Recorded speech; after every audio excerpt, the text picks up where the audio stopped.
Daenerys Targaryen. She says she is the mother of dragons.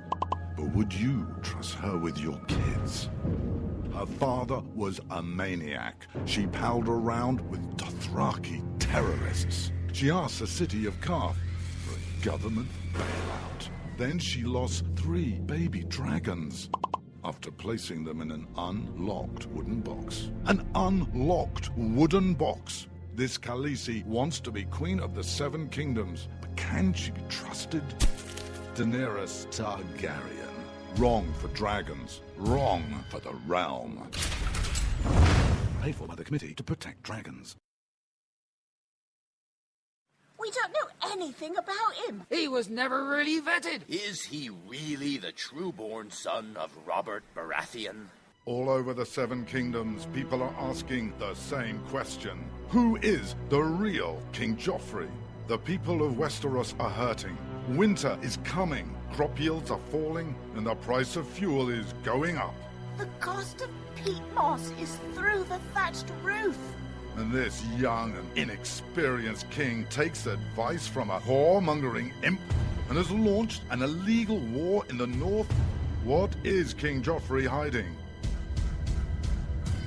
This is not our kind of family values. King Joffrey. What a bastard. What a bastard. Paid for by the young Baratheons for freedom.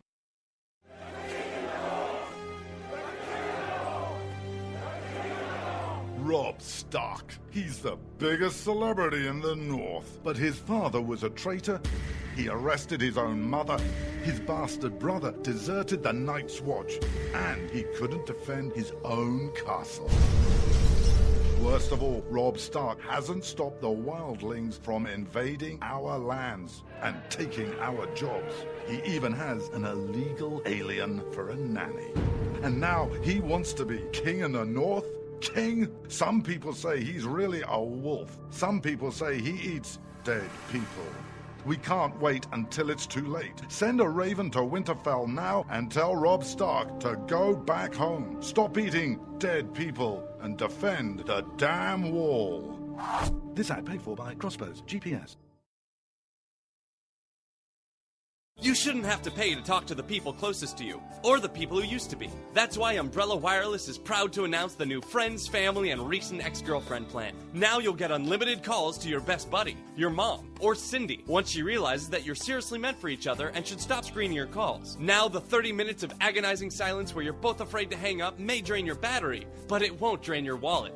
And you'll get unlimited calls just to check if she still cares enough to pick up, with no extra charges. With the Friends, Family, and Recent Ex-Girlfriend plan, your phone will automatically answer calls from your ex, because maybe she finally realizes that you're the only one for her and wants to get coffee sometime. Now, after lonely nights of looking at pictures of the road trip you took together when everything was great, your misspelled texts are absolutely free. The only thing you have to pay for is the booze. The Friends, Family, and Recent Ex-Girlfriend plan, because she wants you back. She just doesn't know it yet.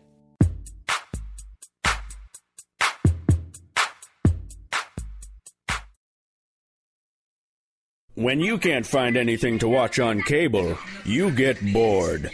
When you get bored, you listen to radio cooking shows.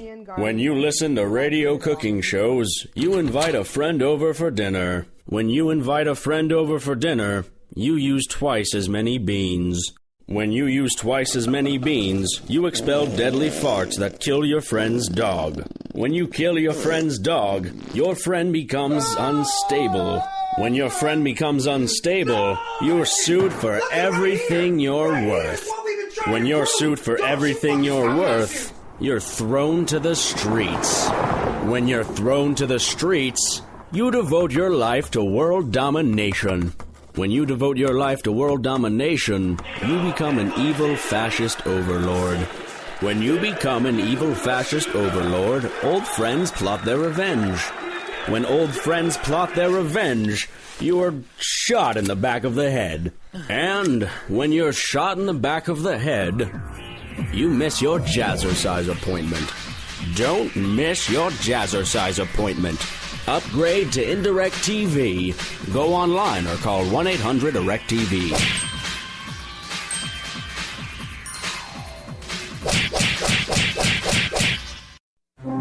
Millions of Americans every day are shedding unwanted pounds by taking tested and proven Ultra Lipo Stick. Carbohydrates are bad. Our carbo-fighting antioxidant is good. Just listen to these satisfied customers. My name is Gail, and I lost like 20 pounds on Ultra Lipo Stick. My name is Jared, and I lost 46 pounds using Ultra Lipo Stick. My name is Zach, and I actually gained weight. This stuff sucks! Ultra Lipo Stick is safe and easy to inject. Just 3 doses 4 times a day discreetly underneath your fingernail. Listen to this. I used Ultra Lipo Stick and suffered from side effects like uncontrollable greasy discharge. Ultra Lipo Stick, it turned the armpits of all of my shirts orange. This stuff is crap. Try it today and see some real results. Ultra Lipo Stick. Not available in stores. Results may vary.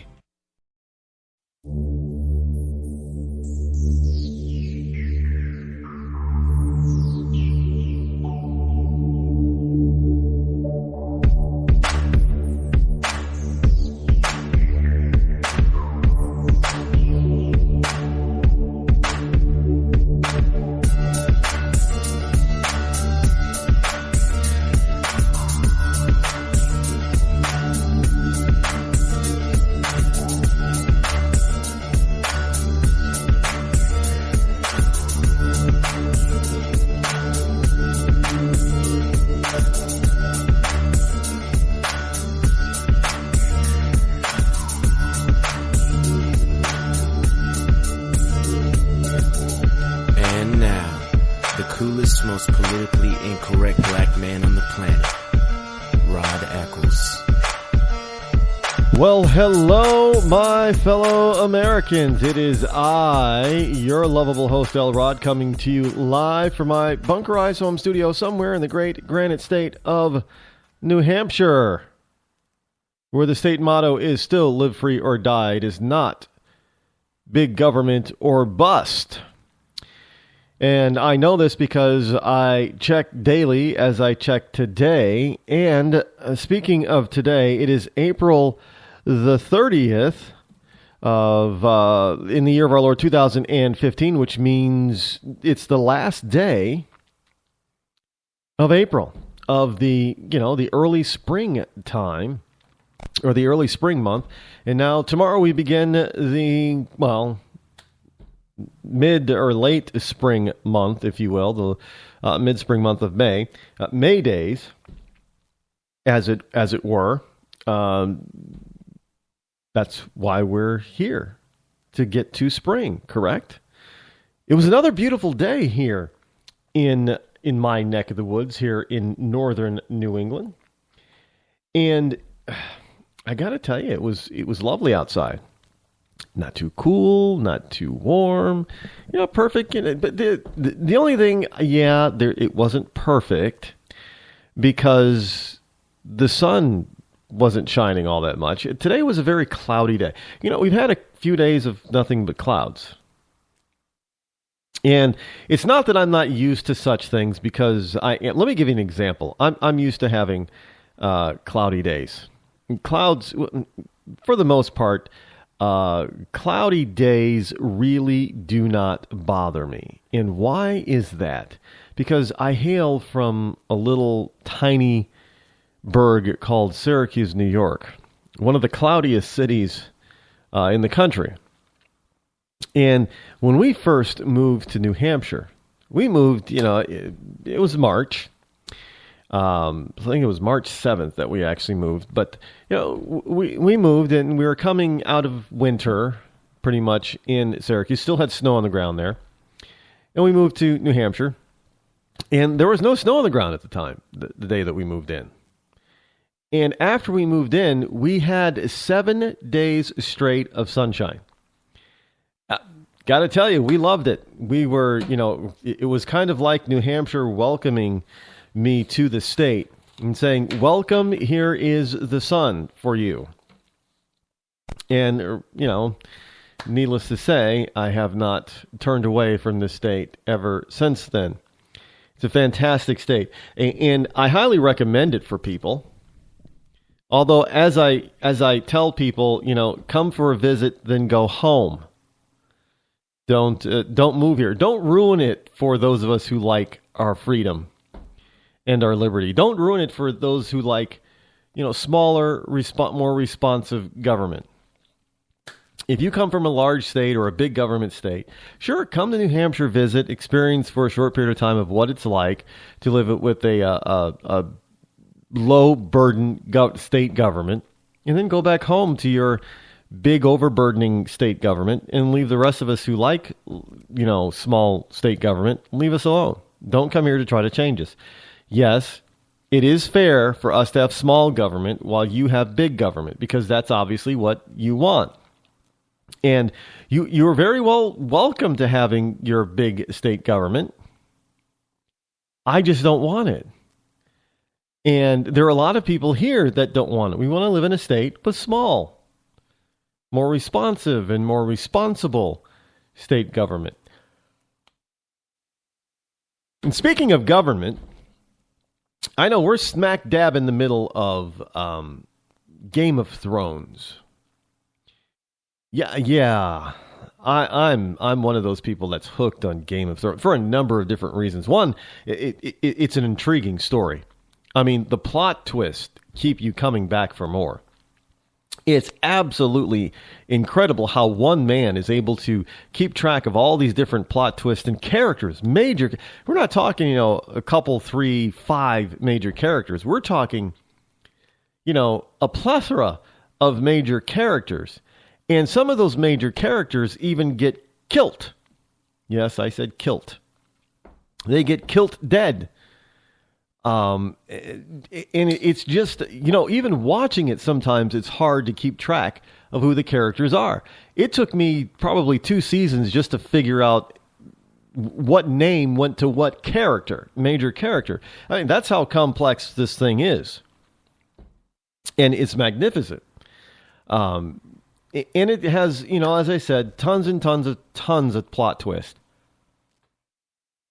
It has things that you just don't expect. Well, of course, if you don't read the book, if you've read the books up until this point, then you probably understand some of the plot twists and you're not surprised by this stuff. However, that is changing. In a new twist, Game of Thrones. And here's an article from the Christian Science Monitor. It's making the Christian Science Monitor. This is how popular Game of Thrones is. Now, I do believe Game of Thrones, as far as the type of programming that it is number 2 right behind The Walking Dead. Only The Walking Dead is bigger. And the number of people... Look, HBO knows it has a mega hit on its hands. And you can't get replays anywhere else but on HBO. And it's, I don't think you're ever going to get replays anywhere except for HBO because it's such a huge hit. And people are jumping onto this new service called HBO Now, which doesn't require you to have a cable TV or HBO subscription. You can subscribe to it separately. It is rather expensive. I mean, it's more pricey than Netflix. But then again, depending on the type of movie, you're going to get movies over on HBO and programming on HBO that you're not getting on Netflix. I don't have a problem with that. I subscribe to Netflix, and I subscribe to HBO Now. And I don't have HBO on cable. And I have Hulu. Why do I even need cable now? I mean, some of the programs that I like to watch on cable, like Criminal Minds. Look, they've got like 9 seasons worth on Netflix. I don't need cable TV to watch Criminal Minds.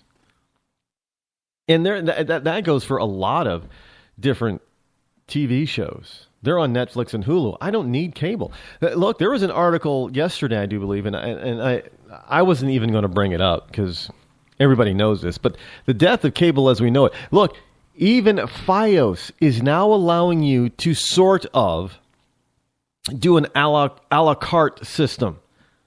You can, and they're still way overpriced with this type of programming, but at least now you have more choice, more power over what stations and channels you're getting. I mean, you can subscribe to Fios and get a sporting package, or you can get, you don't have to get all these other channels that you don't want, use, or will never, ever watch, and you're not paying for them. Now, that's a big plus. And we're going to continue to see that sort of thing in order for cable TV to remain, cable channels to remain relevant. But Game of Thrones, from the Christian Science Monitor, a look at that plot change and why the show is different from other book adaptations. Basically, the most recent episode of Game of Thrones included a big change from the source material books written by George R.R. Martin. The fact that the show is making major changes and running out of source material makes the show unlike almost any other book adaptation. A recent episode of Game of Thrones included a big change from the source material fantasy series written by the author George R.R. Martin. In the April 26th episode of Thrones, which I've already seen, if you haven't watched it yet, this is a spoiler alert. You know what? I'll bring this story to you next week, and I'll keep it on the down low. And I'm not going to be accused of being a spoiler because sometimes people can't catch it on the night that it airs, and they can't catch it during the week, so they have to catch it on the weekend, which means they have to catch it Saturday coming up. So I am not going to spoil it. I care about my listeners very much. But for those of you who read the books, you know that there has been some deviation from... Now, I haven't read the books, but you know that there has been some deviation from the books. And we also know that Game of Thrones has a few more seasons left, and it's been renewed for a few more seasons. So, and George R.R. Martin has at least 2 more books that need to be written. So I don't know when or how this is going to end, and nobody has a clue. I don't even think George R.R. Martin really has a clue as of yet of how this whole story is going to end. We don't know. It could go any direction. It really can. It's a lot like the political scene. It can go in any direction right now. But unlike Game of Thrones, at least in our political realm, in our political system, we have more of a shot and chance at changing the direction that it goes. You just have to participate. You have to participate in it. Plain and simple. You just have to be involved. And it takes more than just listening to me or listening to Rush or Hannity or Beck or Levine or anybody else out there. It takes more. Who is the Jerry something? Who was the guy? He was like the security detail in Babylon 5. What? Yeah, he has his own conservative talk show. I can't remember his name. Jerry something. Jerry Doyle. I think that's it. Jerry Doyle. An actor who's a conservative who thinks very much about conservatism, that he really doesn't act anymore. He's not much, he's not into Hollywood, so he's not acting anymore on a regular basis, but he's participating, he's doing something to change the political landscape with his talk show. And he's now in the top 10 of syndicated talk show host. That's pretty amazing. To go from the very flawed security chief of Space Station Babylon 5 to being a top 10 conservative talk show host. Pretty impressive, don't you think? I like to think so. I used to like Babylon 5 too. There was a lot of the good shows out there, and this is really kind of ironic coming out of Hollywood, because a lot of the really good shows, a lot of the good programs, past and present, they're not about dictators or successful dictators. They're not about people who want to keep their constituency down in the dirt. They're not. They're always about, yes, these are about flawed characters, but there's always somebody in there, in these programs, major characters, that is fighting for liberty and the freedom of people. Now, Game of Thrones, for instance, there's a couple of characters, including Daenerys Targaryen, who liberates slaves, and she's honestly for liberty and freedom. And there are other smaller characters in lower levels of government that are fighting for freedom. Yeah, some of them die, and some of them don't. And some of the bad guys die, and some of the bad guys don't. But there is this fight against tyranny. Which is really kind of interesting, because you have the left constantly talking about needing government is the answer to everything.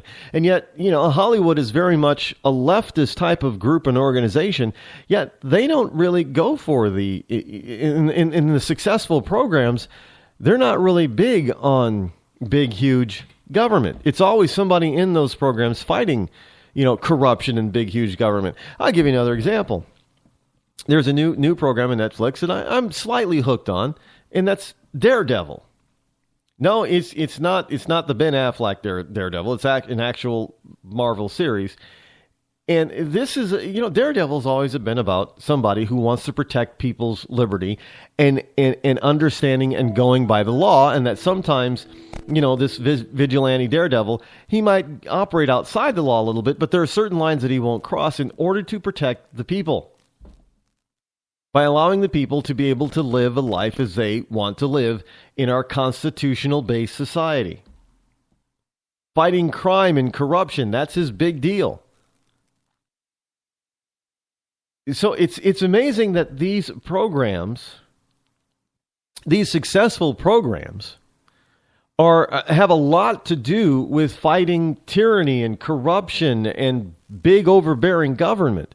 And yet these same people who watch these programs, they go out and they vote for people who all those people want is big government and corruption and, scandal after scandal. Really.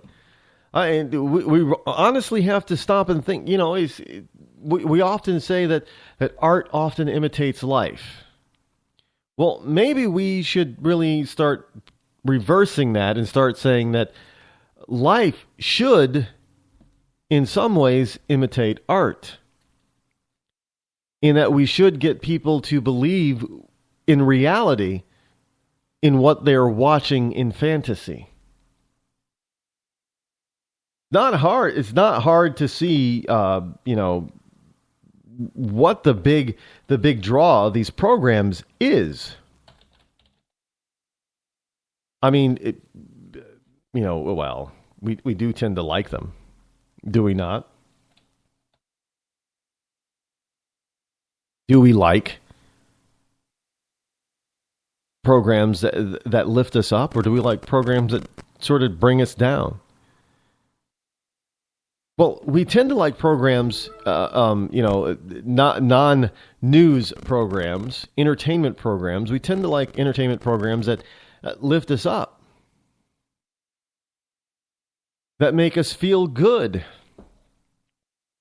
I haven't seen the latest Fast and Furious movie, Furious 7 or Fast and Furious 7, whatever it's called. I haven't seen it yet because I have lost touch with that series. I haven't seen I think the last Fast and was, what was it, 3? Was that Tokyo Drift? I didn't even watch all that. I thought that was kind of, boring. So I lost track of it. But now it's like one of the biggest movies of all time. Now, from what I understand, it's a kind of, it's a ride for a movie. It's a thrill ride. But in the end, it makes you feel good. Now, isn't that what it seems like all of these movies that become humongous successes, they always have, good versus evil, where the good triumphs over evil, good triumphs over corruption, and in the end, you, the audience, feels good about having spent your 1.5 to 2.5 hours watching it.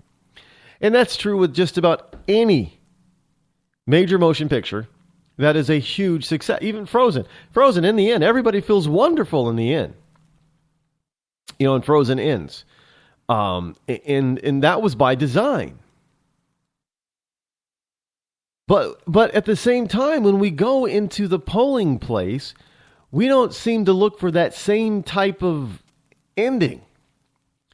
We don't seem to really want that same type of ending. We don't want the feel-good stuff. We don't get it. And we should be looking for it there as we do in real life. What's wrong with getting a feel-good result that really helps you and your family out at the polls, the electoral polls, as it does in real life? I don't see why there's an issue. I don't see why it has to be separate. I don't understand why there is this belief that fantasy cannot be reality. Well, of course, it's science fiction stuff that is probably true. We're not going to get much of that right.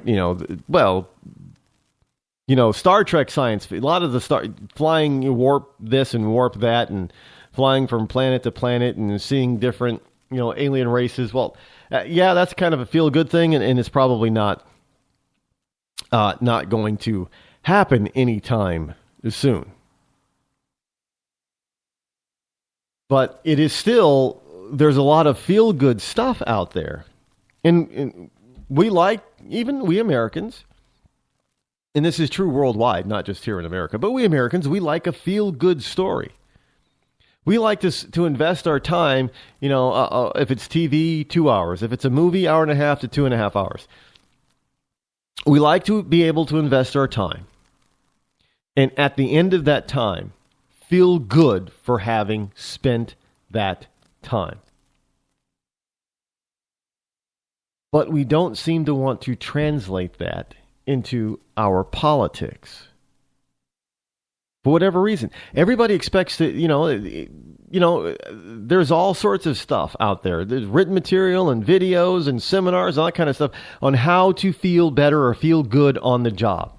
Get the job of your dreams. Do the type of work that you want to do and live the lifestyle of your dreams. It's all about feeling good, even in your work. So it's feeling good in your entertainment, feeling good in the work that you do and how you're earning your living. But it isn't about feeling good in politics. I say that we should start demanding to feel good in politics. Because when you start looking for those types of things, if you start looking to feel good in your politics, then you're going to start demanding certain type of politicians. You're going to start demanding politicians that make you feel good, not just the day after you vote for them, but also after the end of their electoral cycle, after they serve their term. So, you're going to elect a senator. In 5.5 years, are you going to feel good about having elected that senator? And if he doesn't make you feel good, well, then you should probably not reelect him. Because, we're expecting the movie to make us feel good. We're expecting our job to make us feel good. We're expecting all kinds, we're expecting our family to make us feel good. All kinds of things to make us feel good. We're expecting our food to make us feel good. Hey, you want to, be a gourmet chef. We're expecting our education to make us feel good. Sure, it's screwing our kids up tremendously. But sure, we're still expecting it to make us feel good. The only place that we're not that we're falling down on is our politics, and that's probably the most important place other than your own family to make you feel good. You should start voting that way. Hi, I'm George Foreman. Do you have an idea for a new product or invention? People ask me all the time, George, how do I get my idea in front of companies? How do I get a patent? What do I do next? I'll tell you like I'll tell them all. Call my friends at InventHelp. Call InventHelp today for free information. InventHelp can submit your invention to companies who are interested in receiving new ideas. Call InventHelp today. To get your free inventor's information, call 1-800-352-1609. That's 1-800-352-1609. If you want to work until you keel over, have less of everything in retirement, or give back more of your hard-earned money to the stock market again, then just ignore me. But if you'd like to protect the money you save, receive a steady, predictable retirement income, and enjoy financial security for as long as you live, then listen to this. You can download a free report that reveals the wealth-building secrets Wall Street and the banks don't want you to know. You'll learn how you can get guaranteed growth, safety, and real prosperity without risking your money in the Wall Street casino, and how to get the money you need when you need it, simply by asking for it. This is the best way to have a 100% secure retirement, and know your money will last as long as you do. To learn more about this method, and to get your free report, go to 52security.com. That's the number 52security.com. 52security.com. Go to 52security.com. Hurt or injured in a car accident? It can be hard to take the proper legal action after a car accident, but waiting can cost you more. The law requires car accident victims to assert claims promptly. You could lose out by simply waiting. Call 800-709-4667 right now to see what your claim could be worth when handled by a skilled attorney. With a lawyer fighting and speaking up for you, you could be entitled to a big cash award. Call 800-709-4667. That's 800-709-4667. Now it's fast and easy to connect with the legal help you need after your car accident. Call 800-709-4667. The call is free, but you need to act now before time runs out on your claim. You need a lawyer to fight for you, protect you, and get you the compensation you need and deserve. Time's wasting. Call 800-709-4667. That's 800-709-4667. Call now. I considered suicide so I wouldn't put my family through all the pain. Many of our warriors are returning home from the battlefield, only to face a new war as they struggle with devastating injuries. At Wounded Warrior Project, we understand. We're there to help. Even though you think you're broken, you're not. It's the physical and the emotional healing that Wounded Warrior Project provides. With a gift of just $19 a month, you can join Wounded Warrior Project. You'll help provide critically needed programs and services that rebuild lives. Beautiful. There you go, buddy. The ongoing needs of our wounded and their families will continue for many years to come. Now is the time to show your support. Call now or go online with your gift of just $19 a month, and we'll send you this Wounded Warrior Project blanket. It made me feel that there's people out there that care about us. After this event, we can finally maybe start to heal as a family and move forward. We need your help. The families are hurting. For many of our wounded heroes, the greatest casualty is being forgotten. That's why your gift of just $19 a month is so important. Please, call or go online right now. You shouldn't have to pay to talk to the people closest to you, or the people who used to be. That's why Umbrella Wireless is proud to announce the new Friends, Family, and Recent Ex-Girlfriend plan. Now you'll get unlimited calls to your best buddy, your mom, or Cindy, once she realizes that you're seriously meant for each other and should stop screening your calls. Now the 30 minutes of agonizing silence where you're both afraid to hang up may drain your battery, but it won't drain your wallet. And you'll get unlimited calls just to check if she still cares enough to pick up, with no extra charges. With the Friends, Family, and Recent Ex-Girlfriend plan, your phone will automatically answer calls from your ex, because maybe she finally realizes that you're the only one for her and wants to get coffee sometime. Now, after lonely nights of looking at pictures of the road trip you took together when everything was great, your misspelled texts are absolutely free. The only thing you have to pay for is the booze. The Friends, Family, and Recent Ex-Girlfriend plan. Because she wants you back. She just doesn't know it yet.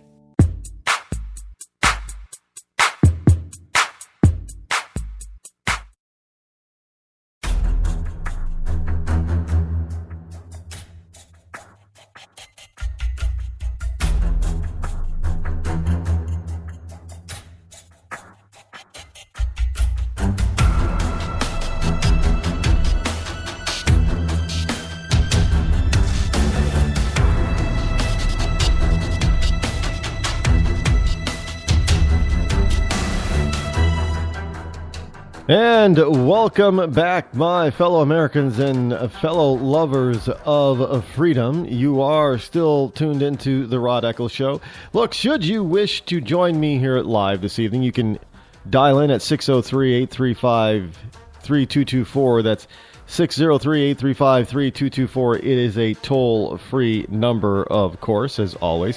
Hey, look, you can do me a favor, too, by spreading the word on this show, by letting others know what you listen to, what you like about it. Tell your friends and family and everybody everywhere about the Rod Eccles Show. Next week, we will be changing time slots, by the way. We'll be starting at 7 p.m. instead of 8, 7 to 9, still 2 hours, over on the Vigilant Liberty Network. Yes, we've added another network, and we'll be broadcasting live from the Vigilant Liberty Network over on, right here on Spreaker, actually. And you'll still be able to get a download of the program here on Spreaker for my on the Rod Eccles Show side, which will turn into the Zinc Media Network on Spreaker, and you'll be able to get the download right over here as well. So that brings our total of syndicated networks up to about 12 or 13 or 14, and we're still growing, folks. And that's all because, you folks out there are actually listening and paying attention, and I do thank you for that. It has been a pleasure This has been a pleasure trip, so far, and we hope to keep things on the roll and going. Let's get back to it, shall we? One of the things I find interesting is that in this age of, how can I put it? In this age, not just, social media.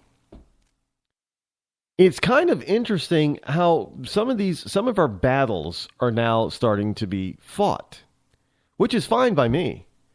They can do what they want when it comes to social marketing, social media, that kind of thing. But I find it interesting that people involved in government or governments themselves will take to things like Twitter to express their displeasure with other governments or with their own people, and then the governments that have some sort of displeasure shot their way want to fire back. It's kind of like kids. Really, it's better for them to argue and fight with words than it is to argue and fight with weapons. But Iran fires back at Senator Tom Cotton's tweets. It's kind of funny, actually. This is from WND. Iran's foreign minister on Thursday fired back.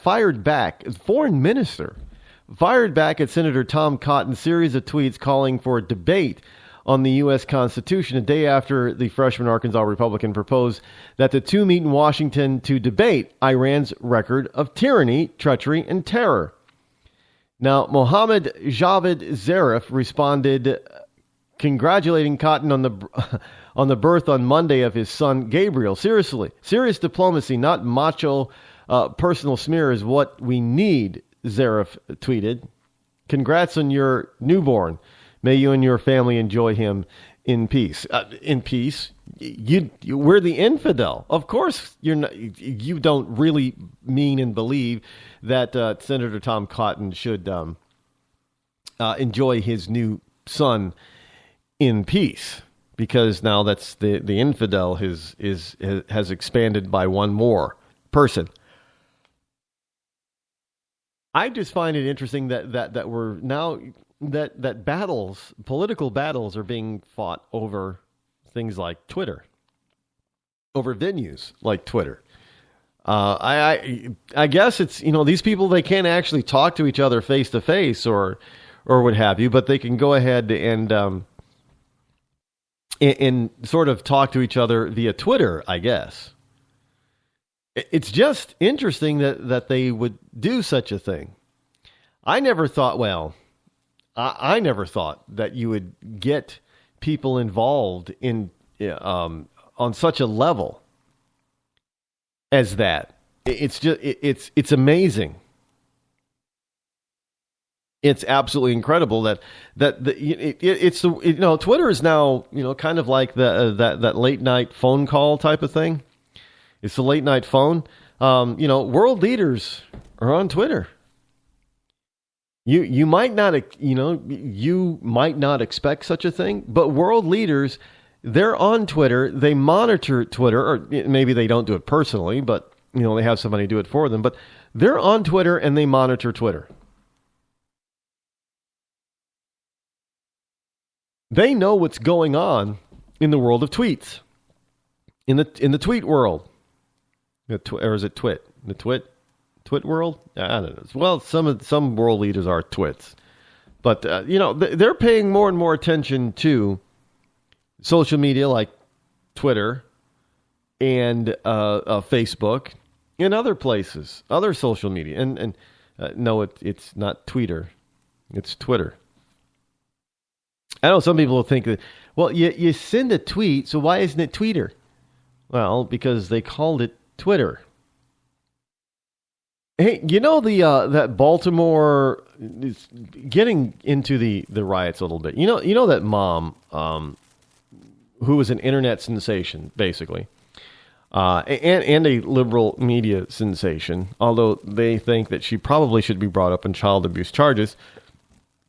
The mom that was out there taking on her teenage son, smacking upside the head and yelling who knows what at the kid as, she forces him to leave the area that he was involved in rioting. And evidently they've appeared together on, other programs, news programs, and the kid is saying that, how he was embarrassed that his mom went out there and got him, but that he was, in the wrong and he shouldn't have been doing what he was doing, all that kind of stuff.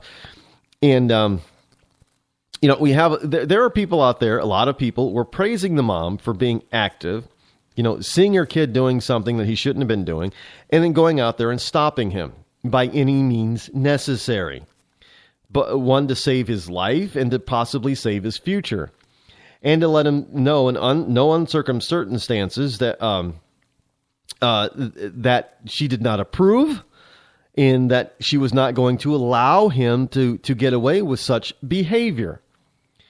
Not while he lived under her house, under her rules, and while she was responsible for him. But now we're getting people that are asking,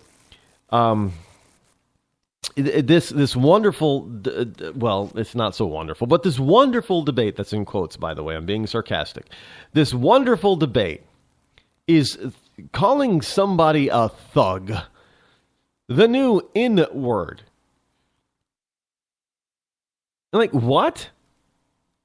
So basically, the kid, the 16-year-old young man, is acting like a thug. And I guess we're supposed to now say that thug is the equivalent of the N-word.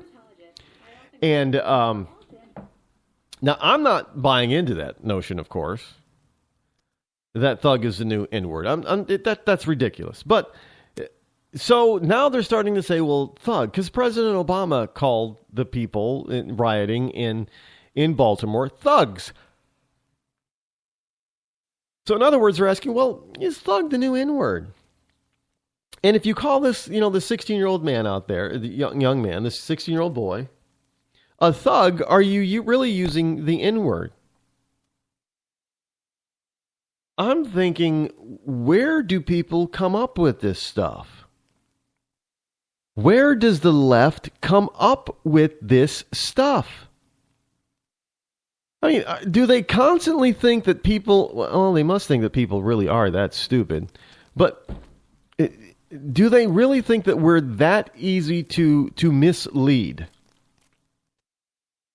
Do they really think that people are that naive? I guess they must, because they keep bringing this kind of stupidity up instead of focusing on what they need to be focusing on, which is the riots. And the real reason behind the riots, they're going to ask an inane question simply because the president used it and a mother was out there trying to keep her son from becoming one. So the president said thug. A mother's out there, on the streets, dragging her 16-year-old boy away, so trying to prevent him from becoming a thug. And now we're going to ask, is the word actually the new N-word? Should we be using that word at all? One, let me answer that for you. And this is coming from the coolest, most politically incorrect conservative black man on the planet. Let me answer that for you, liberal media. No, thug is not the new N-word. Just so you know. However, there's also some stuff that's coming out about this mom and how she reacted and responded and handled the situation with her teenage son. And there are these people out there saying, well, it's not good parenting what she did. No. It's not good parenting. The way she did it is not good parenting. Not good. Nope. And they will tell you that extensive research shows that using harsh verbal discipline and physical hostility is counterproductive to good parenting. Let me ask you, all you law-abiding citizens who grew up with parents that use the belt and harsh words, are you screwed up? Do you not follow? Do you believe your parents, looking back, were good parents? I mean, they didn't abuse you, but if you got out of line, they put you back in line. That's counterproductive today? Yeah, that's what they consider to be counterproductive. But no. Spanking does not work. We know it doesn't work. Yeah, it does. It always has since the day humankind came into the world first as children. It has always worked. As a matter of fact, it usually works so well that many parents have said, the first few years of the child's life, they spanked him and didn't have to do it ever again because the kid learned. Other than, this, I see these parents going through this timeout crap time and time again. Hey, if you don't stop, you're going to go in timeout, and the kid tests them. The kid pushes the limit, and then the kid has to go in timeout. And so he balls and cries and whines and sits there in timeout. And the parents, it hurts the parents more than it does the kid, because after about 5 minutes, the kid starts to have his imagination takes over, and he starts having fun while sitting there all by himself. This is why timeouts don't work, because kids really don't understand the time length that they're in, and plus they start having a wonderful time by themselves with their imagination. It's not the same as an adult. They do not think and feel the same as an adult. The reason why we've gotten this timeout crap is simply because adults don't want to be locked up in jail, right? Right. So that's kind of like a timeout. Hell, okay, so parents are thinking, if adults don't like to be locked up in jail, which is, the adult equivalent of a timeout, maybe we can do the same thing for our kids and put them in kind of a jail by sitting them in a chair in a corner. Doesn't work. In fact, parents have used the so-called timeout system without the spanking system, without the verbal reprimand system, find out that they continue to have problems with their kids long after people who do use the verbal reprimand and spanking system early on do. Their kids, they end up not being problems after a certain age, where the liberal version, the timeout and trying to be reasoned with your kids, or trying to reason with your kids, they have troubles with their kids all throughout high school. but usually the parent who properly applies verbal discipline and physical discipline, their troubles usually stop right around the time the kid starts to enter grade school, first or second grade. They don't have any, and a lot of people is before then, by the time the kid enters kindergarten. They don't have issues. Because, the Bible's pretty clear on this as well. Train a child upright, and he will not deviate when he's an adult. Spare the rod, spoil the child. And I'm not talking about me, but hey, that's another thing. You should probably have your young one sitting down listening to this program along with you. Hey, if you spare the rod, then, you could end up with spoiled children. And remember, I'm warning you. So if your kid ends up spoiled and unresponsive to authority, it's not my fault. It's simply because you didn't have them listening to me when you should have. Let's start them early, and then they will learn the truth of what it is to really live as a free American, what that really entails. They'll learn from listening to this program. So look, I'm this is PG stuff. Not even if it goes beyond PG, I'll let you know beforehand. I'll give you time to plug Junior's ears, or what is a girl? Girls aren't juniors. I really don't. I've never even bothered to look it up. Is it well? Yeah, because girls aren't second. Well, there's Queen Elizabeth II. But other than that, the girls aren't second either, are they?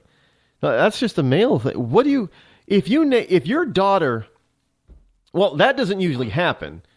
That's the other thing that's really kind of it. Usually juniors and thirds are male. Men seem to like, for whatever reason, like to do that. But I don't think I've ever come across. Well, let's for instance say that the mom's name is Betty Sue. Betty Sue McGentry. Maybe there really is a Betty Sue McGentry out there. I have no idea. Just a name. So the mom's name is Betty Sue Gentry. And she has a daughter. I have never known anybody to name their daughter Betty Sue Gentry right after them. Does that happen? Now that my mind always goes in mysterious directions, I know, and it's very inquisitive, and that's a good thing. You should always be inquisitive. So my question is do women have juniors? Daughters who are juniors to them, the namesakes. And if they do, what do they call them? Somebody's probably out there listening. What the hell does that have to do with liberty and freedom? And if you've known the moniker of the show, we talk about politics and pop culture and anything else that comes to my mind. And that just came to my mind. I'm curious. I'm sure there are probably, now that I've mentioned it, I'm sure there are probably a bunch of other listeners out there who are wondering the same thing. What do you call a girl who's named exactly after her mother, like a son who's named after their father, usually called Junior or a second? So Johnny Joe Gentry Sr. and Johnny Joe Gentry Jr. or Johnny Joe Gentry II. So what do you call the daughter? Inquiring minds want to know. If you know that answer, please let me know via email, or better yet, mention it over in a tweet. With at me. At Rod Eccles, tweet the answer at Rod Eccles, or Facebook it over on the fan page. Facebook it.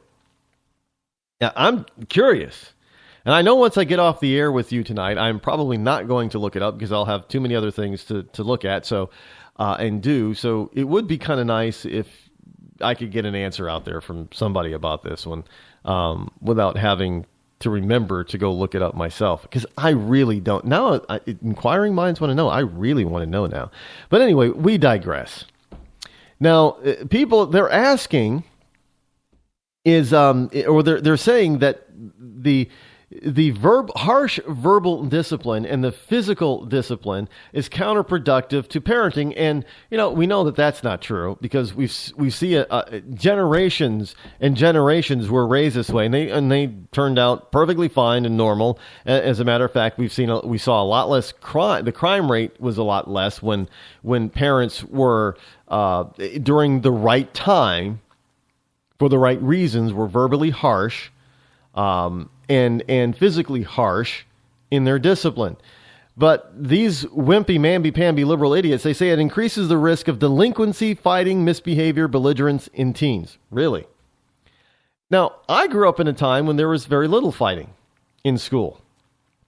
You didn't have metal detectors to get into school. And most schools, even in the inner city, didn't have a resource officer or a cop roaming the halls. There weren't fights breaking out all the time, and people definitely weren't being stabbed or shot in school in my day. Yet these kids, my age, we were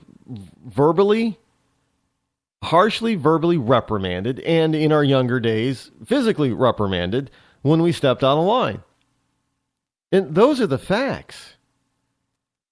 Unfortunately, I know they're trying to rewrite history all over the place, but unfortunately, it is a lot more difficult to do that today, to rewrite history, because it's all over the place. Once it's on the web, it's near impossible. It's impossible to get something off the web, off the internet, because somebody's got it somewhere. Even if it's just a cache or an archive, they save it. You can delete it, but if it's cached or archived, it's still out there.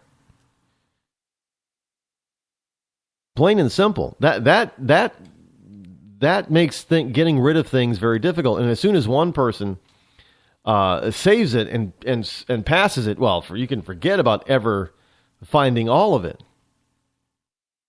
Because eventually, other people will do the same thing. They'll copy it and forward it and all that kind of stuff. And you're not. Look, by the time you get wind of where it first came from and who the first person is that copied it, it's been around the world a few times.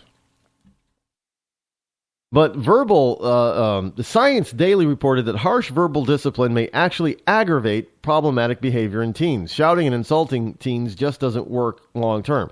Well, maybe not insulting him. I mean, you don't want to call little Timmy and Tommy, total idiots and numbskulls and retards and things like that. Now, that's probably counterproductive. I will agree on that.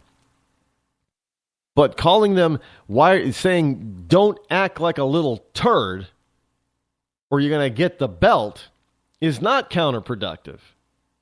But, ooh, you can't call your kids little turds, Rod. Don't you know that?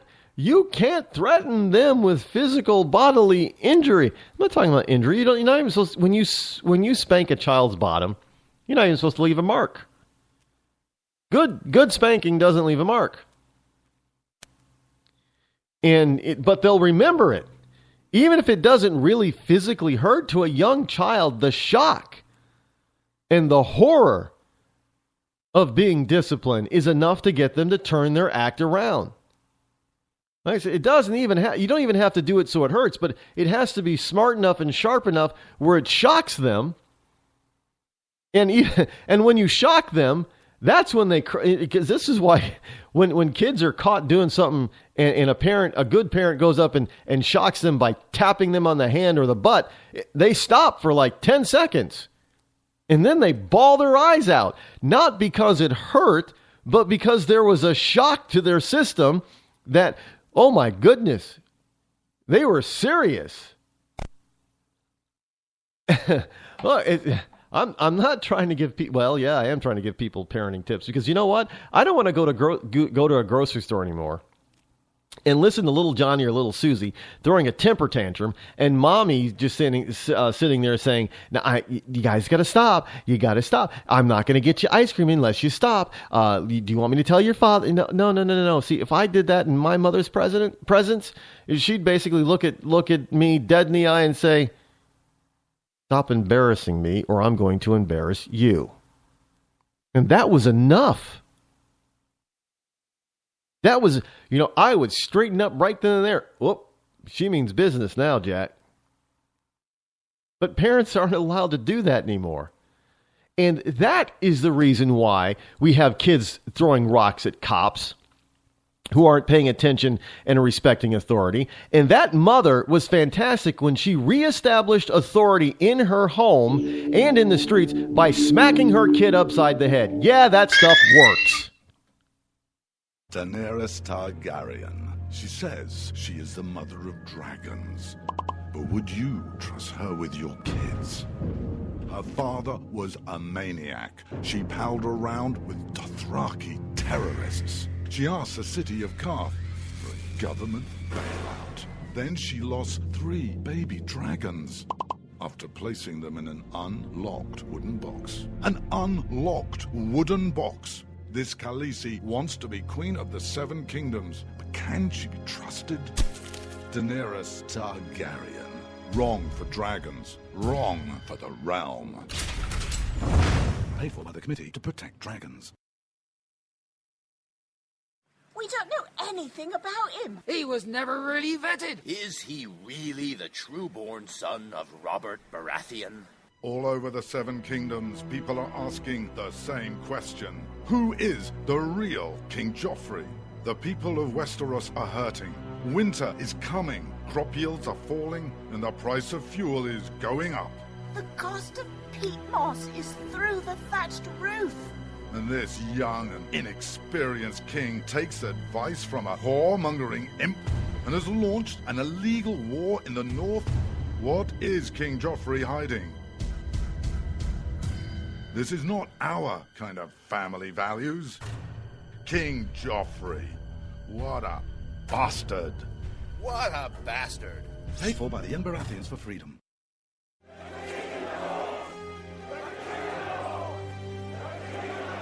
Robb Stark. He's the biggest celebrity in the North. But his father was a traitor. He arrested his own mother. His bastard brother deserted the Night's Watch. And he couldn't defend his own castle. Worst of all, Robb Stark hasn't stopped the wildlings from invading our lands and taking our jobs. He even has an illegal alien for a nanny. And now he wants to be king in the North? King? Some people say he's really a wolf. Some people say he eats dead people. We can't wait until it's too late. Send a raven to Winterfell now and tell Robb Stark to go back home. Stop eating dead people and defend the damn wall. This ad paid for by Crossbows GPS. You shouldn't have to pay to talk to the people closest to you, or the people who used to be. That's why Umbrella Wireless is proud to announce the new Friends, Family, and Recent Ex-Girlfriend plan. Now you'll get unlimited calls to your best buddy, your mom, or Cindy, once she realizes that you're seriously meant for each other and should stop screening your calls. Now the 30 minutes of agonizing silence where you're both afraid to hang up may drain your battery, but it won't drain your wallet. And you'll get unlimited calls just to check if she still cares enough to pick up, with no extra charges. With the Friends, Family, and Recent Ex-Girlfriend plan, your phone will automatically answer calls from your ex, because maybe she finally realizes that you're the only one for her and wants to get coffee sometime. Now, after lonely nights of looking at pictures of the road trip you took together when everything was great, your misspelled texts are absolutely free. The only thing you have to pay for is the booze. The Friends, Family, and Recent Ex-Girlfriend plan, because she wants you back. She just doesn't know it yet.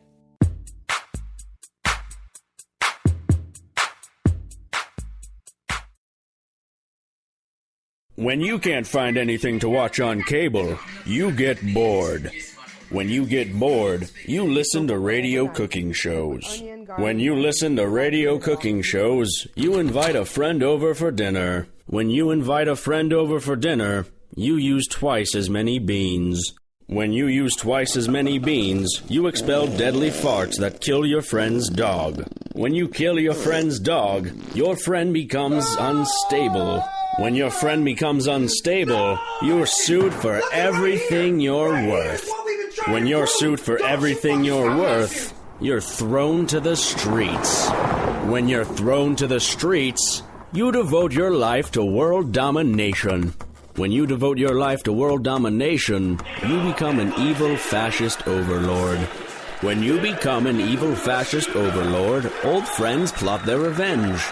when old friends plot their revenge, you are shot in the back of the head. And when you're shot in the back of the head, you miss your jazzercise appointment. Don't miss your jazzercise appointment. Upgrade to Indirect TV. Go online or call 1-800-DIRECT-TV.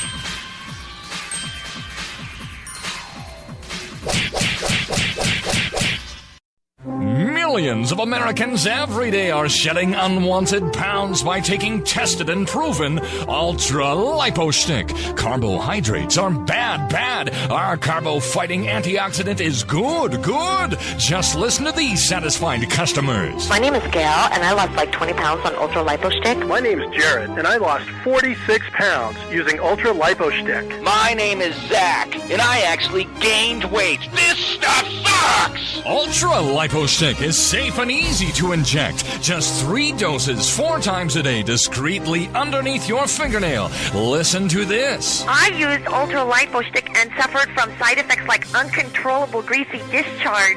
Ultra-lipo-stick, it turned the armpits of all of my shirts orange. This stuff is crap. Try it today and see some real results. Ultra-lipo-stick. Not available in stores. Results may vary.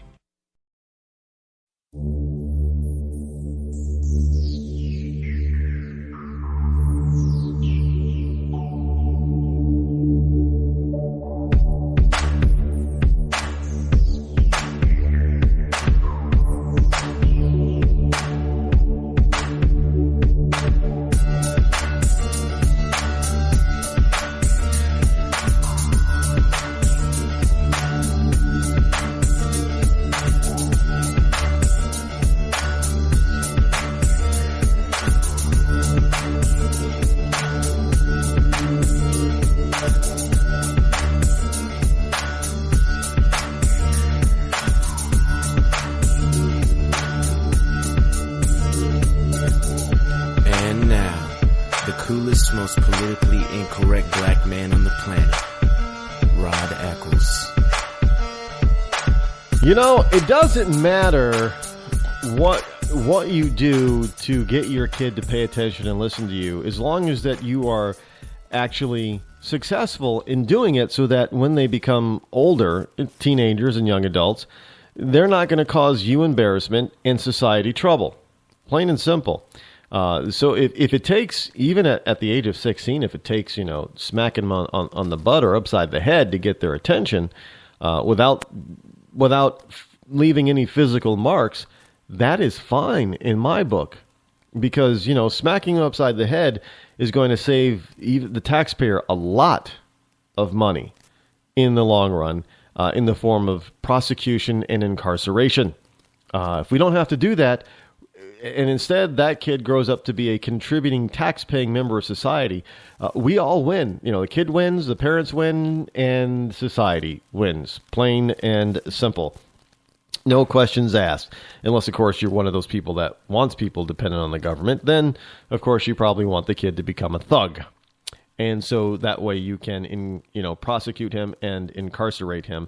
And then run around telling people about how bad the government and the prosecutorial system is, and that we incarcerate way too many people. If you're guessing, I was talking about Hillary Clinton. Well, good evening. Hello, my fellow Americans and liberty lovers all across the planet. I am, of course, your lovable host, El Rod, and I am, of course, coming to you live from my bunkerized home studio somewhere within the great granite state of New Hampshire. And, of course, the state motto is still live free or die. It is not big government or bust. It is a Thursday, April the 30th in the year of our Lord 2015, which means it is the last day of April. Tomorrow begins the first day of May and May days. Hopefully there'll be good spring May days. And we'll be here. Tomorrow's also a free-for-all Friday. And we can get that started early if you wish to call in live and talk to me about anything that's on your mind, especially anything that I've been discussing so far this evening, or anything I discussed earlier in the week on the program. Toll free, 603-835-3224. That's 603-835-3224. 224. Again, that is a toll-free number. Don't forget, of course, to always, on a daily basis, Monday through Friday, check out rodeccles.net. Lots of great information over there. It changes daily. Plus, you'll get all kinds of information about where you can find my program. Where it's being played, what networks, as well as where you can find all my wonderful articles that are being published around the web world. Yes, I am a multi-faceted information person. Informer. That's what I am. I'm an informer. In a good way, not like the police informer, but I'm an informer. Yes, I'm an informer. Really good informer. Really good informer. I inform. I'm informing you of all kinds of things that affect your daily life, especially if it has to do with our government coming into your living room, into your automobile, into your bedroom, what have you. And other entities that think that they can determine and tell you how to think, how to eat, how to sleep, and who to hang out with. And here's one. WND is reporting GoFundMe. Remember, you know who GoFundMe is, GoFundMe.com, is being slammed by all sides for targeting Christians. And this is a direct response to GoFundMe removing a Sweet Cakes GoFundMe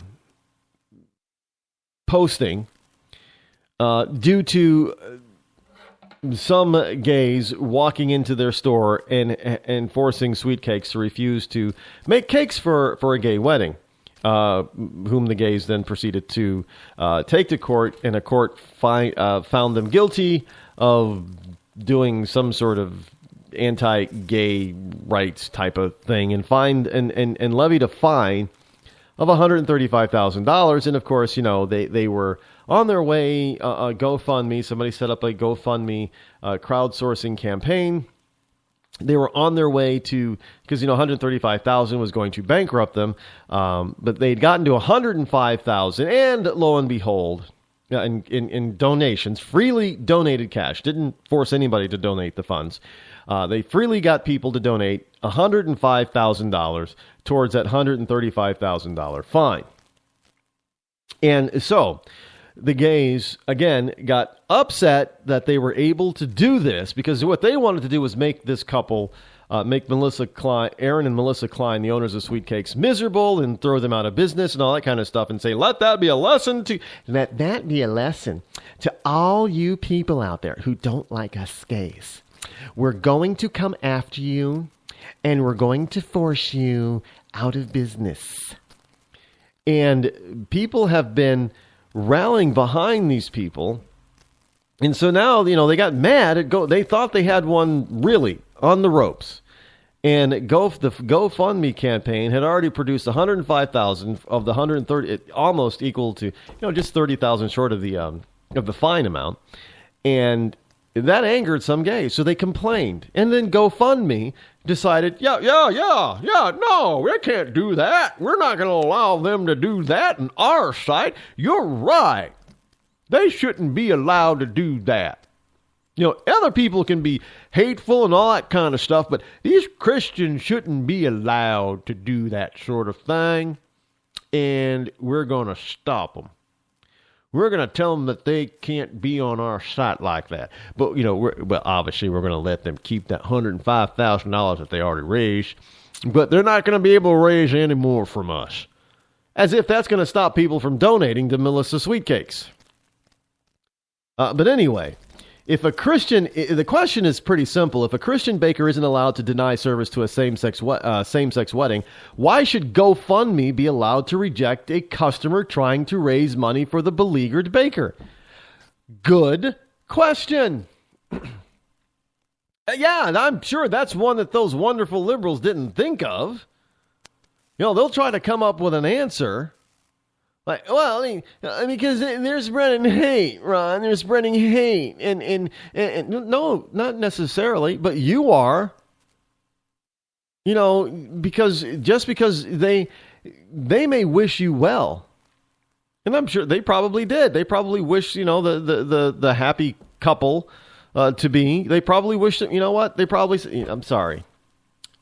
Our faith would not allow us to be supportive of or be a part of your ceremony. But we wish you well. Go forth, be happy if that's what you think you need to do. But please, we cannot, participate. That's what usually happens. But no. See, you're not allowed to think that way according to the left. So GoFundMe has launched the latest attack on Christian businesses at service weddings, and this time even some proponents of same-sex marriage agree that a double standard is being applied against the believers. Yeah, they're recognizing, it's being kind of hypocritical, because if we're saying they're being intolerant, then are we not being intolerant as well? And that is a big fat yes. In random interviews conducted on both sides of the issue among people rallying outside the Supreme Court on Tuesday, the Daily Signal found an interesting trend. Even among liberals and some same-sex couples, the majority of those asked if GoFundMe should be able to pick and choose who it does business with said it didn't seem right if Christians weren't allowed to pick and choose their customers. Now, the question regarded the case of Aaron and Melissa Klein, owners of Sweet Cakes by Melissa, a bakery near Portland, Oregon. They were essentially put out of business when a federal judge hit them with a $135,000 fine for refusing to bake a cake for a lesbian couple's wedding. Now, the couple accused the Kleins of mental rape. And does anybody... what the hell is mental rape? Because somebody says, you know what? I'm sorry, I just don't agree with same-sex marriage, and I can't support it with a cake. Oh my God, I just got mentally raped. Really? That's all it takes? Do they fully understand what a heinous crime rape is? Obviously, either they don't fully understand, or they don't. How could you possibly even come up with that kind of a term? Listen, folks, how insulting to people who have actually been raped. Both sexes. Women are not the only ones who get raped. Men have been raped too. But how insulting is it to people who have actually been physically raped for you to come along and just because somebody won't bake you a cake for your lesbian wedding, you accuse them of mentally raping you? I think, that people who have been physically raped have just been abused yet again. This is insanity. This is nonsensical. And then what's even worse is that there was a judge out there sitting on a bench in a court of law who shook, who nodded his head up and down saying, yep, I agree with you. Boom, bring down the hammer, $135,000 fine. Now, they were essentially put out of business with the judge's decision to fine them $135,000 for refusing to bake the cake for a lesbian couple's wedding. Slapping the Kleins with a fine they had no ability to pay, a supporter then opened a GoFundMe account to help raise the money. But it was shut down after less than 9 hours by the online crowdsourcing company. When presented as a simple, straightforward question, is it right that GoFundMe gets to choose who it does business with, but the bakery does not? Most said no. And y'all on the left better pay attention to this. All y'all radicals out there better pay attention, because I have posed that similar question to all of you about, okay, if a Christian cannot deny a gay person, a gay person's business, then does a gay-owned business, do they have the right to deny a Muslim or Islamic customer? No, they don't. But a lot of you on the left would initially say, well, yeah, because, they're mad. They're evil people. Really? By whose standards? I'm not talking about terrorism here. I'm talking simply based on their Islamic religious beliefs about homosexuality. Plain and simple.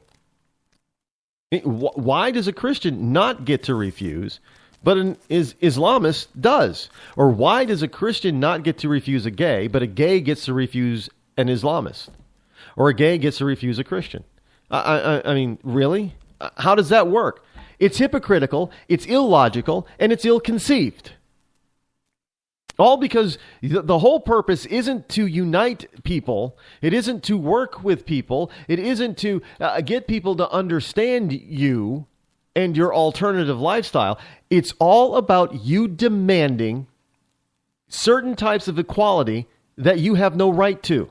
It's all about you demanding that people think the way you want them to think, period, flat out.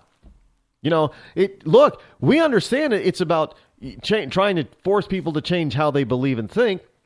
Because Hillary Clinton was out there earlier this week telling religious people, oh yeah, you're going to have to change your fundamental religious beliefs. You are going to have to change your fundamental religious beliefs so as to allow more abortion. Look, we knew that this was the whole plan and goal in the first place, just to get people, nah, you know what? It's okay if you want to be a Christian as long as you keep it in the church and in your house. But as soon as you step outside the church or your house, all your Christian beliefs are out the window. That's basically what they're trying to tell us. You do not have a right to have Christian beliefs and Christian thoughts outside of your house or your church. Hell, you might not even, in some towns, you might not even be allowed to have, Christian thoughts inside your house. Going to have a Bible study? Nope. There's a town ordinance that says you cannot have Bible studies. Well, I have friends over. There's one car in the street and an extra car in the driveway. Well, you got 4 people in your house? Nope. That's a Bible study. You cannot have a Bible study. But wait. I can have a football party every Sunday, and I can have 10 cars parked in the street, but I can't have a Bible study every Sunday and put 1 car in the street. That's against some sort of town regulation. And believe me, folks, it is in some communities across this country called the United States. A person can have a barbecue or a banquet or a wedding reception or a weekly sports rally for their favorite football team. And yet that's okay. But no people come together quietly without disturbing anybody except that 1 or 2 cars parked on the street. And, because they walked up that driveway with a Bible in their hand and they say, God bless you, brother. Now that's illegal for some reason. But they want to come with different color hair, bringing a kegger, a keg of beer in, and whooping and hollering and making all kinds of noise. Woohoo! Yeah, touchdown! Yeah, that's fine. That's fine. Look, folks, it's nothing more than hypocrisy, and it doesn't make any sense. It's not even logical hypocrisy because it is so blatant. It is so blatant. And yet, they're out there trying to target certain groups, GoFundMe, saying, well, you can't raise money for this. Meanwhile, we have the Clintons out there raising all kinds of money from all kinds of sources to do all kinds of things that really aren't charitable. However, the Clinton Family Foundation may have run into at least a temporary roadblock. Or I shouldn't say roadblock, but hiccup, bump in the road. Clinton Foundation donors have second thoughts about contributing as Hillary's scandals approach tipping point. And this is from a Daily Mail story. Sources tell an Inside the Beltway newspaper that deep-pocketed contributors are reconsidering their plans to give more money.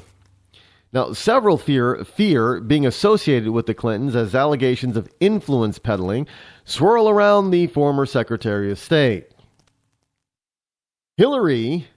Republicans see tipping point in Clinton's ethics woes, and Hillary is still a Democrat frontrunner, but an election victory could actually hurt the foundation as donors feel more conflicts of interest.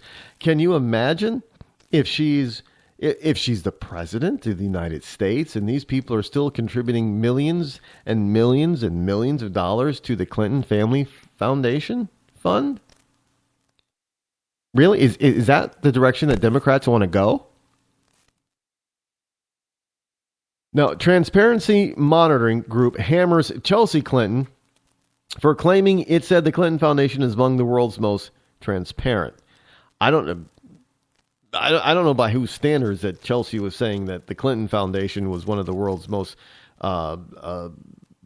transparent foundations or what have you on the planet. Really.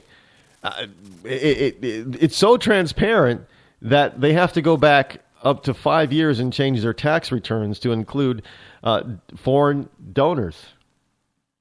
That's transparent, all right. I guess that's the new transparency, folks. That's the new transparency.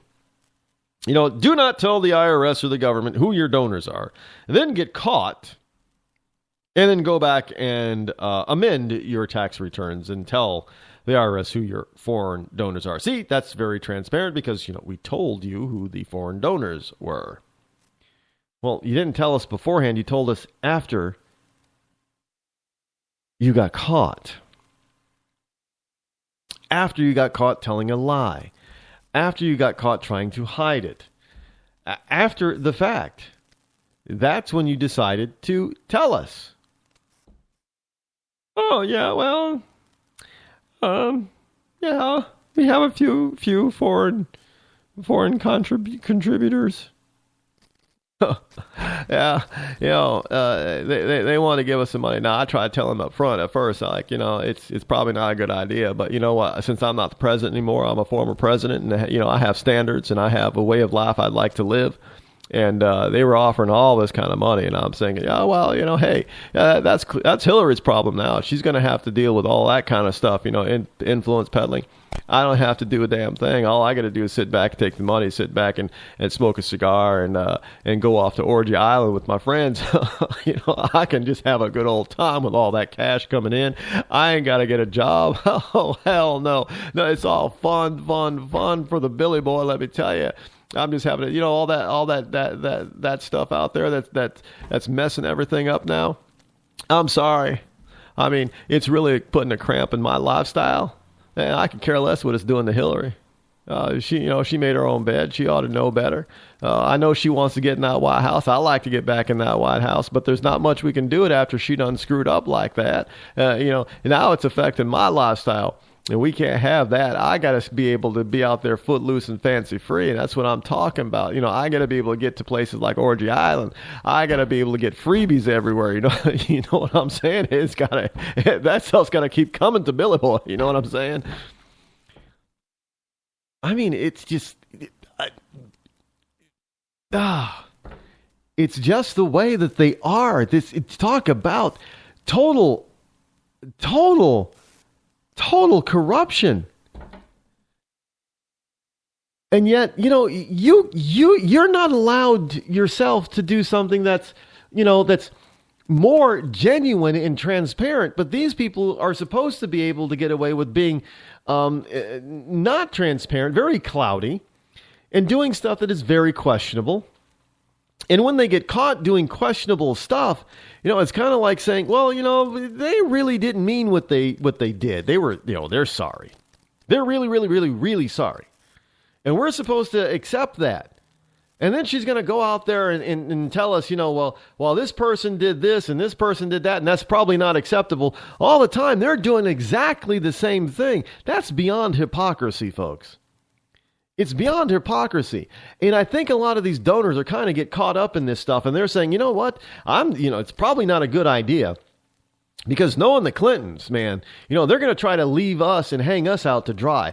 And we've got way too much to lose being a private citizen in these companies and everything to be hung out to dry by the Clintons. No, we better think about donating to them ever again in the future. And let me tell you something, they probably won't.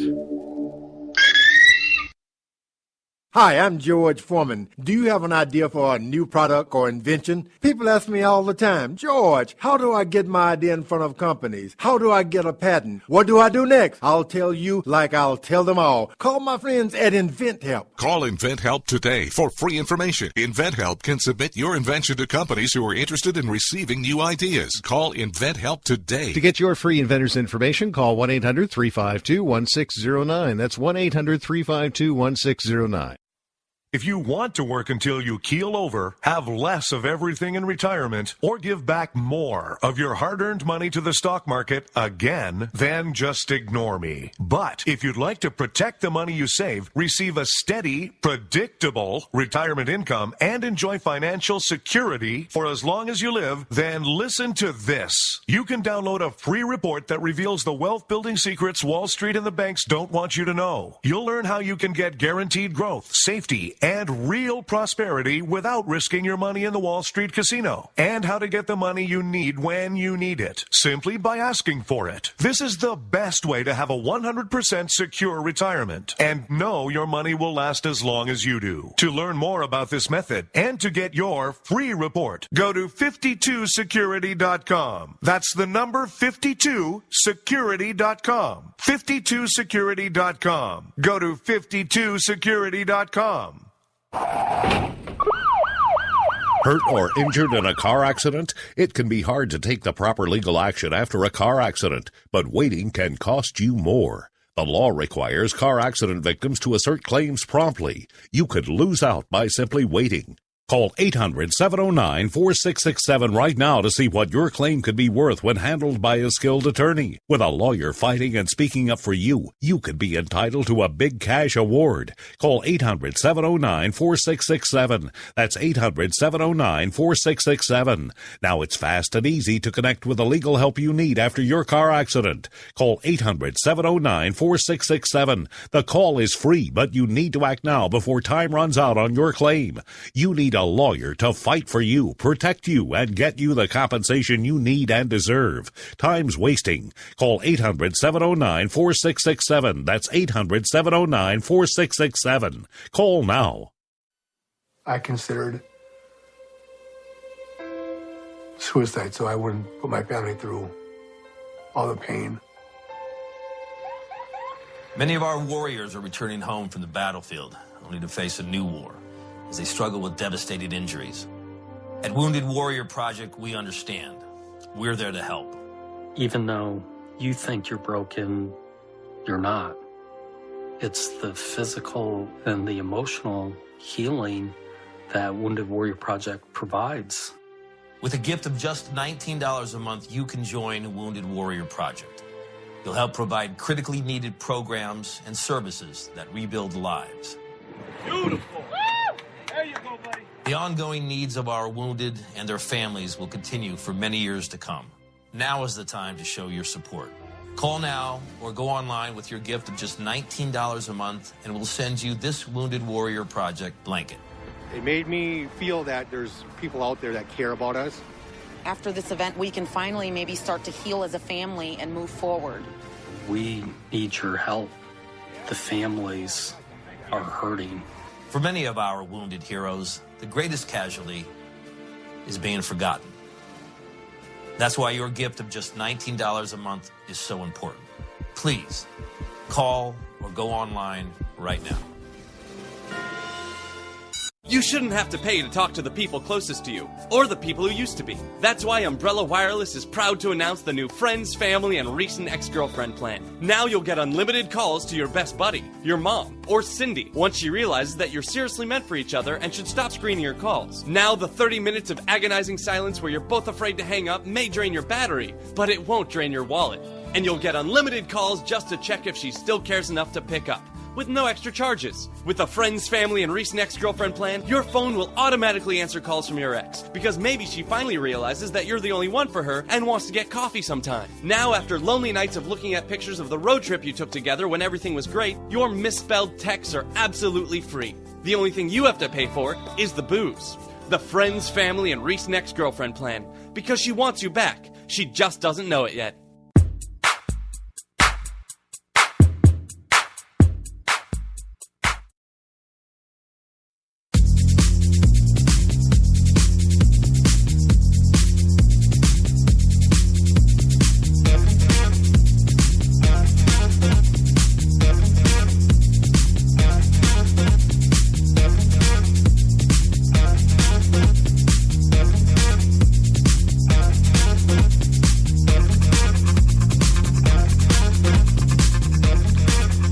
And we are back. Here's a Washington Times story talking about the IRS. The IRS is still out there doing things that it probably shouldn't be doing to conservative groups targeting Tea Parties.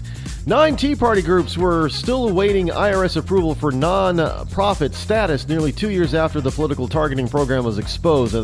This just goes to show you that the IRS doesn't fear anyone, not even, the law. They don't fear anyone. And we need to, have them understand that they cannot get away with this. People have to pay when they do things that are illegal like this. Plain and simple. We cannot allow these people to get away with such a thing. They can't just decide, maybe, everybody says it's wrong, but you know what? We're still going to do it anyway. So the Inspector General said in a report Thursday that despite hiccups, said the tax agency has generally done a good job of cleaning up its act. Really? There's still people out there, groups out there that were still waiting for IRS approval. Now, IRS employees no longer judge groups based on political leanings, of their names, and has come up with an approved set of questions that mean its agents can no longer ask the type of intrusive questions that landed the agency in trouble. The investigators said in their report, which updated their initial May 2013 finding. Well, then how come there's still 9 groups waiting for approval?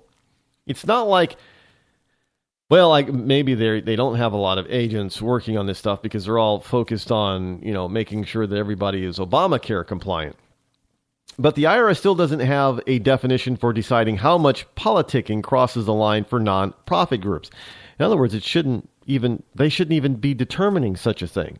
Quite frankly, they shouldn't. That means applicants who don't agree with the agency's optional expedited processing, which imposes a 40% politics limit, will face the same sort of subjective decision making that plagued Tea Party and conservative groups from 2010 to 2013. Shouldn't matter. This whole notion that the IRS is just arbitrarily deciding, if you're into politics, you can't, if more than 40% of your speech is politics, then you can't get our exemption. You're going to be taxed. And that is just wrong. That is anti-constitution. The IRS has no right to do that. They have to follow the Constitution just like everybody else does. Or they should be forced to anyway, because they're not. They think that they can get away with, all kinds of things. And then even when they're caught, they don't think that they need to, fix it or stop what they're doing, the legal part of what they're doing. They just think, oh, yeah, we can, we got caught. Yeah, we know it's illegal, blah, blah, blah, blah, yada, yada, yada. Fine, yeah. Well, nobody's going to go to jail over this, so, okay, see you later. Bye, Judge. And they go back to their office and do exactly the same thing that they've been doing. And they're kind of laughing about it. See, that judge thought he was going to get us to stopping these Tea Party groups from getting tax-exempt status. No, we're not going to stop. Because nobody's being punished. Nobody is going to jail or being fined or being, reprimanded. Nobody. So yeah, they feel that they can go on doing this forever and ever and ever. Yeah, I know it kind of makes you sad, but look, this is why Rand Paul and other people are saying that we need to get rid of the IRS, plain and simple. It's definitely should be, not allowed, but they do allow it. So, well, they're not really allowing it, but they're getting away with it. So you might as well allow it if you're letting them get away with it, you are allowing it. That's plain and simple. I'm sorry. Walmart. Everybody's talking about all these, a number of Walmart stores that have mysteriously closed for some reason. Walmart's mysterious store closure devastates a California city. Now, we have all these anti-Walmart people out there. And you know what? In a way, I'm kind of on that bandwagon. I try to avoid shopping at Walmart as much as I possibly can. I have my own reasons for it. And it has nothing to do with, however, that Walmart's the world's largest retailer. I don't care what size they are. I just do not like shopping, particularly like shopping at Walmart. I don't like the way the stores look or how they're laid out, or how I feel when I shop there, or how some employees make me feel when I try to leave there. So I'm not a big fan of shopping at Walmart, but I have nothing. Look, I have seen some real life people of Walmart in Walmart. Yeah, it's kind of shocking. It kind of shocks you, but there really are people out there like that who just aren't doing it for YouTube, and that's who they really are. Fine, I just don't want to be subjected to that type of behavior on a daily basis, so I just don't really. It's not like I avoid. Well, I guess I do kind of avoid shopping at Walmart whenever I possibly can. Let's face it, there are certain things that you can get at Walmart that you can't get at Target. I like shopping at Target. I like the way the stores look. I like the clientele better. I like the employees better. Plain and simple. It's my preference, and there's nothing wrong with that. So I'm not on this bandwagon of people that want to, that hate Walmart just because Walmart's so big. Walmart shouldn't be that big, man. They don't pay their employees anything. And, they're just huge. And all they are is about profit, profit, profit. Man, they don't make nothing. All they do is import all this stuff. And, they don't pay their employees anything. And these people are just poor, poor, poor. I hate Walmart. You shouldn't shop at Walmart. Walmart should be shut down. They should be broken up. They should never exist again. And that's how some people are with Walmart. I'm not like that. Look, they have a right to make a profit just like anybody else. I don't know why all of a sudden, they're so different. Well, Walmart just makes too much profit. Everything in their store for half the year should be free. That's what I'm saying. It should be free because they make so much money. It's free. Oh, no. Those Walton's getting so rich, and they getting richer. Everything should be free. I'm not on that bandwagon. And you people out there who think that Walmart should be closing their stores and they should be shutting down and they should be downsizing and being made smaller and the company should split up into multiple companies, kind of like the phone companies back in the 80s, AT&T and all the Ma Bells and Baby Bells and that kind of stuff. Well, here's what happens when you start to get your wish. And this is a ZeroHedge.com story. Walmart's mysterious store closure devastates a California city. Earlier this month, we brought to you the short history of worker protests at Pico Rivera, California Walmart location. The store has been at the forefront of pickets, walkouts, and sit-ins for some time, with workers staging demonstrations every year since 2012. The latest of which came in November of last year and resulted in the arrest of 24 workers. The employees, whose grievances generally revolve around wages, working conditions, and retaliation, have been supported by the United Food and Commercial Workers International Union, or the UFCW, which last year prevailed in a Canadian Supreme Court case against the retailer stemming from a decade-old incident in Quebec, when Walmart closed a location after workers voted for UFCW representation. Given the store's history, one can hardly be blamed for wondering if Walmart's recent decision to close a location for plumbing issues was in fact an excuse to shutter a problem store.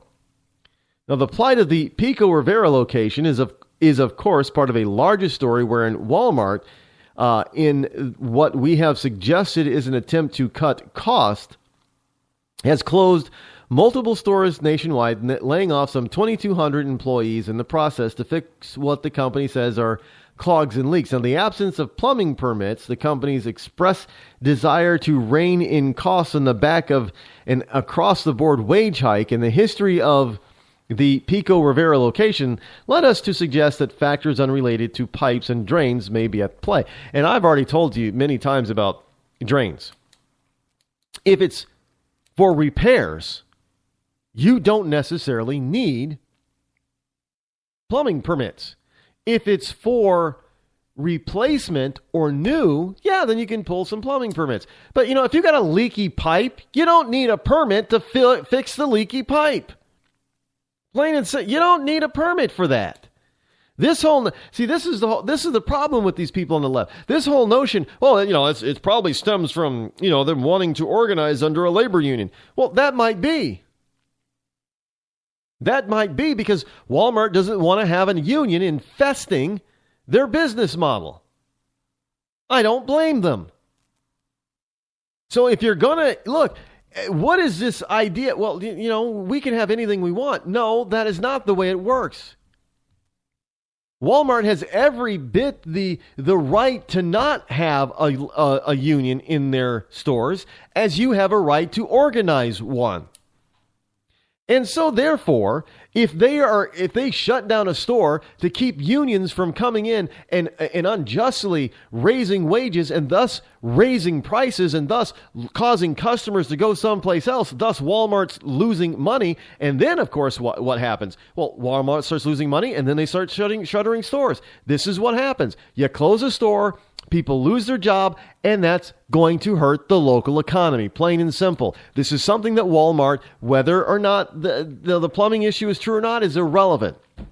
They're letting people know that they are an economic powerhouse in local markets in which they have stores, and that without that Walmart, your economy locally might just suffer a little bit. So wake up, smell the coffee, smell the roses, smell whatever that Walmart's got cooking in their store, because they have the right. It is their store, not the employee's store. I don't care if they call the employees associates or not. The employees may own stock, but they do not own Walmart. They do not own those stores. Walmart can do whatever they damn well please with those stores, including shutting them down and saying sayonara to all you union-loving employees. Plain and simple. Look, this is America, folks.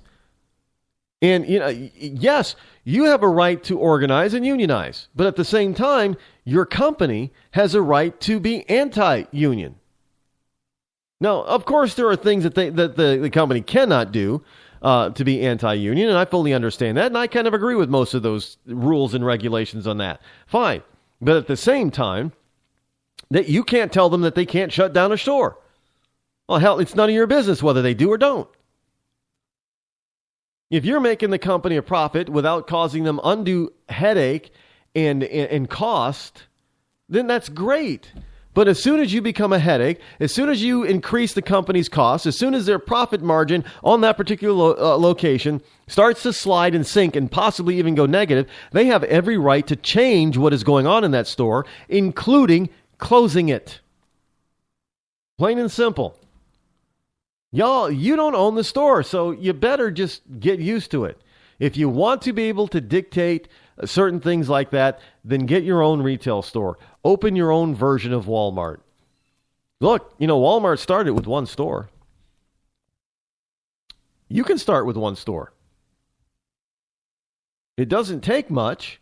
Well, I mean, it might take a big investment to open a Walmart-like store, but Walmart started smaller store with one store, and they opened another, and they opened another, and they opened a few more, and then the store started to get a little bit bigger, and they opened more of the bigger ones, and they started to get even a little bit bigger, and then he opened more of the even bigger ones, and before you know it, and basically in a generation or a lifetime of although Mr. Walton is no longer with us, but still within a lifetime, if he hadn't died already, he could conceivably still be alive. And he would not be over 100 years old right now, I do not believe. So within a lifetime, he's gone from one store being a small little store down in Arkansas to being the world's largest retailer. Who says you can't do the same thing? You can do the same thing if you're smart, if you follow the right principles of business, if you do the right thing, you too, and sell the right good products and services to your customers, you too can grow your business to be the size of a Walmart in 40 or 50 years. Walmart is what, 50, 60 years old at most now? I mean, that's it. It's not like it's been around like, some retailers like, JCPenney and Sears have been around for over 100 years. Walmart, half that time. Or you could just go the way of Kmart and, barely being alive right now. But it's kind of, look, there are other companies like Target, and Kmart and Sears, for instance. They also don't allow this type of overt unionizing in their stores.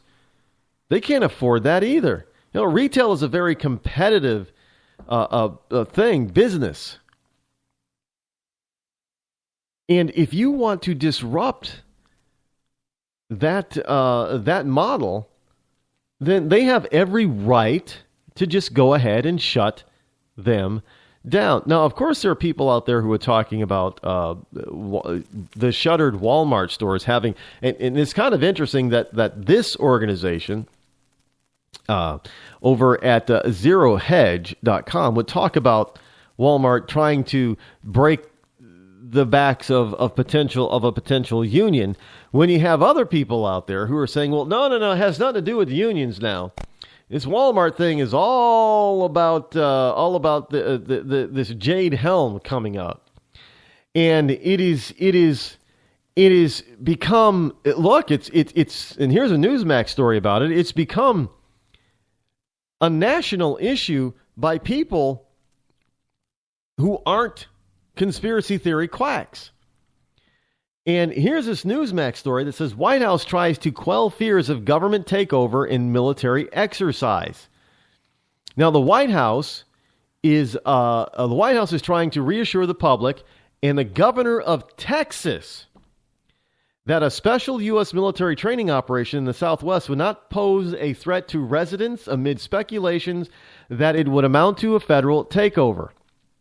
In no way will the constitutional rights or civil liberties of any American citizen be infringed upon while this exercise is being conducted, said White House Press Secretary Josh Earnest. Operation Jade Helm 15 is a special warfare exercise aimed at training the military for combat. It is scheduled to begin in July and continue through September, but critics and conspiracy theorists have cited a range of concerns, prompting Texas Governor Greg Abbott to order the Texas State Guard to monitor the operation. In other words, it has reached the governor's desk. The governor has looked this over and said, yeah, well, there might be a little bit of problem here. And Texas has decided to put itself in the line of civil war. That's exactly what it means, folks. I'm telling you this right now. Texas has decided, you've got the full-time regular military doing all these exercises, going to do all these exercises called Jade Helm 15. People are concerned about it. They're saying that Walmart's a part of it. Blah, blah, blah. Yada, yada, yada. So the Texas governor is saying, you know what? The Texas State Guard, the state military, you guys are going to watch and monitor that military. And if something goes down, be ready. Basically what he's saying. Because it's going to be civil war. Because Texas is saying we're not going to allow it. In the White House, of course, the usual, and then if they go beyond the scope of what they said, no, it's not going to, no American citizens' rights or anything is going to be, usurped. And then they go ahead and they do that. Well, in the context of things that happen, things happen and they got escalated and they got out of hand. So we had to make sure that the public had, was safe, kind of like in Baltimore. So we instituted martial law or what have you, in order to keep the public safe. And the National Guard of Texas is probably going to say, no, that's not going to happen. So y'all can't be patrolling our streets because we're not going to allow you. And then before you know it, you got the military fighting the military and you got civil war. I'm sorry, this is how this kind of stuff happens when you have a devious and evil White House, man in the White House with an administration that is so hell-bent against the United States that it could put people in this type of a position. Now, is Jade Helm a potential takeover?